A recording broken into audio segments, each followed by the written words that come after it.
Renungan Umat dengan judul Melakukan Kebajikan Tak Harus Memiliki Gelar. Berdasar dari bacaan kitab Kisah Para Rasul pasal 4 ayat 13 yang demikian. Ketika sidang itu melihat keberanian Petrus dan Yohanes dan mengetahui bahwa keduanya orang biasa yang tidak terpelajar, heranlah mereka, dan mereka mengenal keduanya sebagai pengikut Yesus. Amin. Demikianlah firman Tuhan. Yang berbahagia ialah setiap orang yang mendengarkan firman Tuhan dan yang memeliharanya dalam kehidupan sehari-hari. Haleluya.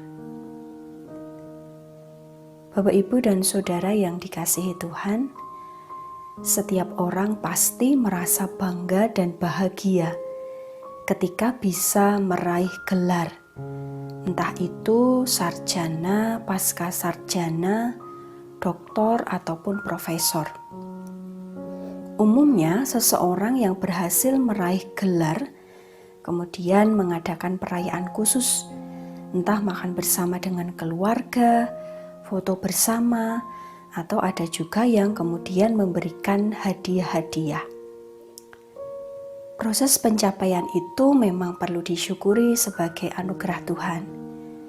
Tentunya gelar yang diperoleh juga semestinya bermanfaat untuk menjadi saluran berkat dan sebagai bekal untuk melakukan kebajikan. Menjadi sebuah panggilan bagi setiap orang supaya hidupnya bisa menjadi saluran berkat dan menebar kebaikan bagi sesamanya, baik melalui gelar, pengetahuan, kemudian bermacam talenta, kemampuan, karakter, pekerjaan, dan yang lainnya. Tak menutup kemungkinan Tuhan berkenan memilih setiap orang dengan segala keberadaannya, terlepas apakah seseorang itu memiliki gelar ataupun tidak. Seperti Petrus dan Yohanes, mereka berdua adalah bagian dari 12 murid Tuhan Yesus yang dipanggil secara khusus.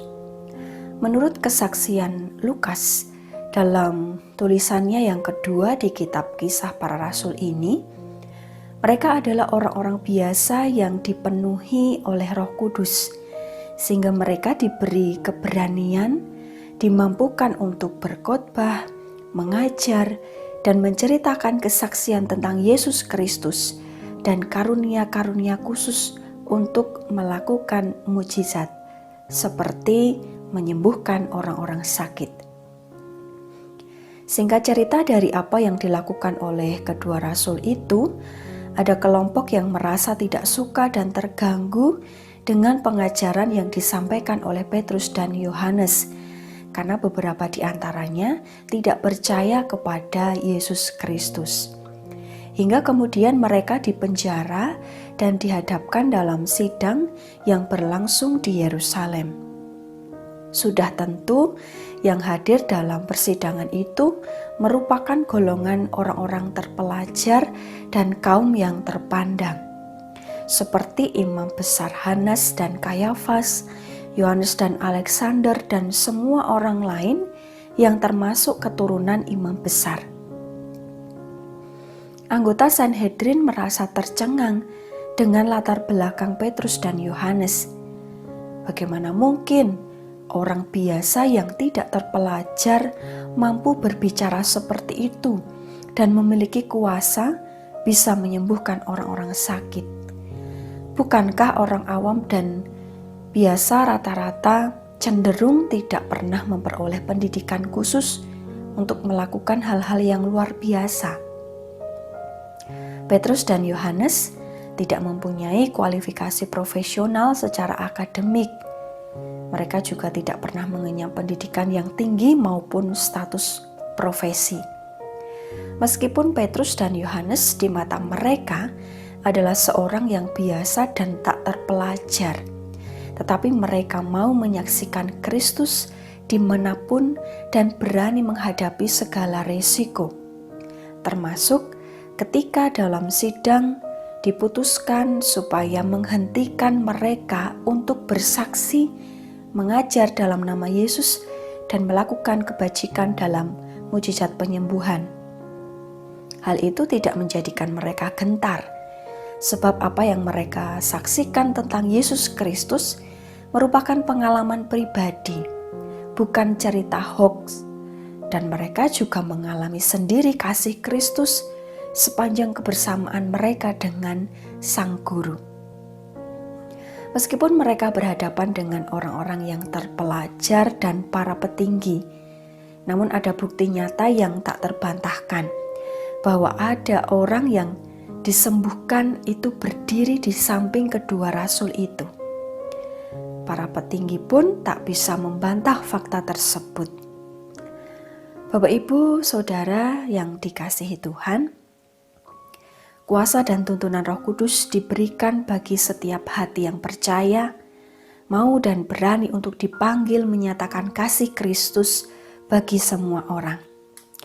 Yang hendak kita hayati adalah bukan bergelar atau tidak, bukan orang biasa atau orang yang terpandang, tetapi mau atau tidak dan berani atau tidak untuk memberitakan Kristus dimanapun berada. Jika Petrus dan Yohanes yang dipandang sebagai orang biasa dan tidak terpelajar dipilih oleh Yesus Kristus menjadi saksinya, maka kita sebagai pengikut Kristus juga dipanggil untuk melakukan kebajikan. Kita bisa melakukan kebajikan atau kebaikan melalui hal-hal sederhana. Misalkan mendoakan saudara yang sedang sakit, berbagi makanan ketika memiliki makanan yang lebih, memberikan sapaan dan senyuman. Hal-hal sederhana ini bisa kita lakukan, tidak harus dengan kursus atau status profesi, tetapi tumbuh dari hati yang mengasihi. Gelar pendidikan, keterampilan itu penting dan bisa menjadi sarana pendukung seseorang untuk lebih dengan cerdas melakukan kebaikan. Gelar atau titel bukan ukuran. Yang utama adalah hati untuk mau melakukan kebajikan dan percaya bahwa ada tuntunan Roh Kudus yang senantiasa menguatkan. Selamat berbuat baik, salam sehat untuk kita semua. Tuhan memberkati. Amin. Mari kita berdoa. Allah Bapa yang Maha Kasih, kami bersyukur atas kasih dan penyertaan-Mu di sepanjang hidup kami sampai saat ini. Kau memanggil kami untuk dapat melakukan kebaikan dan menceritakan cinta kasih Kristus dalam setiap perjalanan hidup kami. Dengan segala keberadaan kami, Engkau berkenan memanggil dan memperlengkapi kami dengan tuntunan Roh Kudus-Mu, sebagaimana karya Roh Kudus yang juga menuntun Petrus dan Yohanes dalam menyaksikan kasih Kristus dan juga memperlengkapi dengan kuasa untuk melakukan mujizat, sekalipun mereka merupakan orang biasa dan tidak terpelajar. Berikan kami hati untuk percaya pada karya-Mu, dan penuhi hati kami dengan keberanian, sehingga dimanapun kami berada dan apapun yang kami lakukan, itu semua untuk kemuliaan nama-Mu. Kami memohon berkat-Mu untuk bangsa dan negara kami, untuk saudara-saudari kami, jemaat-Mu dimanapun berada. Kami memohon kekuatan dan kesehatan, sehingga kami sehat dan kuat dalam menjalani proses hidup yang sedang kami hadapi, yaitu berhadapan dengan pandemi COVID-19. Juga di dalamnya ada pergumulan-pergumulan hidup kami masing-masing. Terima kasih ya Bapa, kami berserah pada kuasa-Mu. Dalam nama Tuhan Yesus Kristus, Juru Selamat dan Pengantara kami berdoa dan mengucap syukur. Amin.